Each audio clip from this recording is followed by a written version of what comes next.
നമസ്കാരം, ഇൻസൈഡിലേക്ക് സ്വാഗതം. തിരഞ്ഞെടുപ്പ് ചൂട് വലിയ തോതിൽ തന്നെ കേരളത്തിൽ ആഞ്ഞടിച്ചുകൊണ്ടിരിക്കുകയാണ്. മൂന്ന് മുന്നണികളും ശക്തമായ പ്രചരണ പരിപാടികളുമായി തെരുവിലിറങ്ങിയിരിക്കുന്നു. എന്നാൽ പ്രചരണം കൂടുതൽ കൊഴുക്കുന്ന രീതിയിലേക്ക് എത്തിച്ചേരാൻ ഏതാനും ദിവസങ്ങൾ മാത്രമാണ് ബാക്കിയുള്ളത്. അതിന് കൂടുതൽ ഭംഗിയേകാൻ BJPയുടെ പ്രധാനപ്പെട്ട ഒരു നേതാവാണ് കേരളത്തിലെത്താൻ പോകുന്നത്. നമുക്കറിയാവുന്നതാണ്, പ്രധാനമന്ത്രി നരേന്ദ്രമോദി ഇതിനോടകം തന്നെ പലതവണയായി കേരള സന്ദർശനം നടത്തിയിട്ടുണ്ട്. അപ്പോഴാണ് ലോക്സഭാ തിരഞ്ഞെടുപ്പ് അനുബന്ധിച്ച് പാലക്കാടിന് പുറമെ പത്തനംതിട്ടയിലും പ്രധാനമന്ത്രി നരേന്ദ്രമോദി പ്രചരണത്തിനായി എത്തുന്നത്. പാലക്കാട് കൃഷ്ണകുമാറിന് പുറമെ തന്നെ അനിൽ ആന്റണിക്ക് വേണ്ടിയാണ് പ്രചാരണം നടത്താൻ പ്രധാനമന്ത്രി പത്തനംതിട്ടയിലേക്ക് എത്തുന്നത്. മാർച്ച് 17 പ്രധാനമന്ത്രി എത്തുന്നത്. ഈ മാസം 15 ശ്രീ കൃഷ്ണകുമാറിന് വേണ്ടി അദ്ദേഹം പാലക്കാട് എത്തുമെന്നുള്ള ഒരു കാര്യം നേരത്തെ പറഞ്ഞതായിരുന്നു. അതിന് പിന്നാലെയാണ് ഇപ്പോൾ പുതിയ അറിയിപ്പ് കൂടി ലഭിച്ചിരിക്കുന്നത്. വളരെ സന്തോഷത്തോടു കൂടിയാണ് BJP പ്രവർത്തകർ ഇതിനെ നോക്കിക്കാണുന്നത്. മറ്റ് മണ്ഡലങ്ങളിലേക്ക് കൂടി പ്രധാനമന്ത്രിയെ ഉപയോഗിക്കാൻ കഴിയുമോ എന്ന ഒരു കാര്യം തന്നെയാണ് ഇപ്പോൾ അവരും ചിന്തിക്കുന്നത്.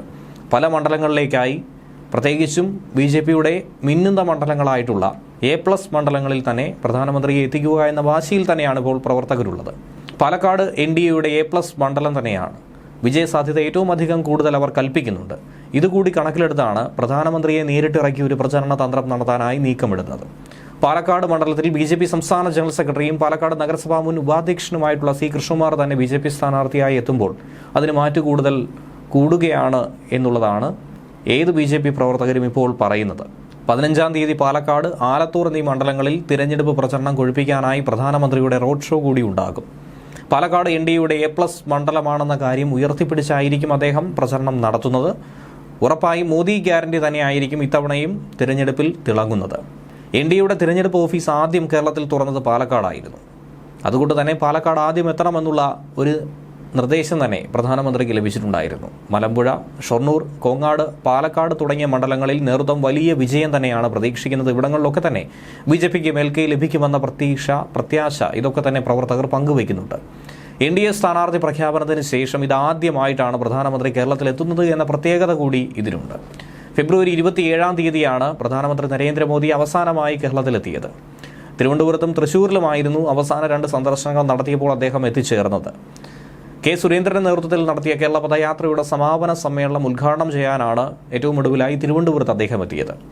കൂടാതെ VSSCയിലെ പദ്ധതികളുടെ ഉദ്ഘാടനവും ഗഗൻയാൻ ദൗത്യ സംഘത്തിലുള്ളവരെ ലോകത്തിന് മുന്നിൽ പരിചയപ്പെടുത്തുകയും ഒക്കെ അദ്ദേഹം ചെയ്തിട്ടുണ്ടായിരുന്നു. വളരെ ഭംഗിയായ പരിപാടിയായിരുന്നു അന്ന് സംഘടിപ്പിച്ചിട്ടുണ്ടായിരുന്നത്. ഇതിനു മുൻപ് തൃശ്ശൂരിലെ BJP സ്ഥാനാർത്ഥി സുരേഷ് ഗോപിയുടെ മകളുടെ വിവാഹത്തിനായി മോദി കേരളത്തിലെത്തിയിരുന്നു. ഗുരുവായൂർ ക്ഷേത്ര ദർശനത്തിന് ശേഷമായിരുന്നു മോദി ഭാഗ്യ സുരേഷിന്റെ വിവാഹത്തിൽ പങ്കെടുത്തത്. അതിനു മുൻപ് കൊച്ചിയിലെത്തി നരേന്ദ്രമോദി റോഡ് ഷോ നടത്തുകയും പല പരിപാടികൾക്ക് തുടക്കം കുറിക്കുകയും ഒക്കെ തന്നെ ചെയ്തിരുന്നു. ഇതിനു മുൻപും പ്രധാനമന്ത്രി നരേന്ദ്രമോദി തൃശ്ശൂരിലെത്തിയിരുന്നു. അത് ഈ വർഷം ആദ്യം തന്നെയായിരുന്നു. പ്രചരണങ്ങളിലും ഇവിടങ്ങളിലേക്ക് മുന്നിലെത്തുക എന്ന ലക്ഷ്യത്തോടെ തന്നെയാണ് NDA കുതിക്കുന്നത്. എന്നാൽ ഇപ്പോഴും വലിയ ആശങ്ക ഉയർത്തുന്നത് ആലത്തൂർ മണ്ഡലത്തിൽ ഇതുവരെയും NDAയുടെ സ്ഥാനാർത്ഥിയെ പ്രഖ്യാപിച്ചിട്ടില്ല, അത് തീരുമാനിച്ചിട്ടില്ല. നിരവധി പേരുകളാണ് ഇപ്പോൾ ഉയർന്നു കേൾക്കുന്നത്. ഷാജിമോൻ വട്ടേക്കാട്, രേണു സുരേഷ് എന്നിവരുടെ പേരുകൾ പൊതു ചർച്ചയിലായി ഉയർന്നു വരുന്നെങ്കിലും അതേക്കുറിച്ചുള്ള സൂചന ഒന്നും തന്നെ ലഭിക്കുന്നില്ല. ഒരുപക്ഷെ അപ്രതീക്ഷിതമായി ഏതെങ്കിലും ഒരു സ്ഥാനാർത്ഥിയെ കൊണ്ടുവരാനുള്ള ശ്രമങ്ങളും നടക്കാൻ സാധ്യതയുണ്ട് എന്നുള്ള ഒരു അഭ്യൂഹം പരക്കുന്നുണ്ട്. പ്രധാനമന്ത്രി നരേന്ദ്രമോദിയുടെ റോഡ് ഷോയ്ക്ക് പുറമേ തന്നെ NDA വിപുലമായ പരിപാടികൾ ആസൂത്രണം ചെയ്ത് ജനങ്ങളെ കയ്യിലെടുത്ത് മുന്നോട്ട് കുതിക്കാൻ തന്നെയാണ് തീരുമാനിച്ചിരിക്കുന്നത്. ഉറപ്പായും ഇത്തവണ കേരളത്തിൽ അക്കൗണ്ട് തുറക്കുമെന്ന കാര്യത്തിൽ ഒരു സംശയവും വേണ്ട എന്നാണ് BJP പ്രവർത്തകരും ഒരുപോലെ തന്നെ പറയുന്നത്. ന്യൂസ് ഡെസ്ക് മലയാളി വാർത്ത ഇൻസൈഡ്.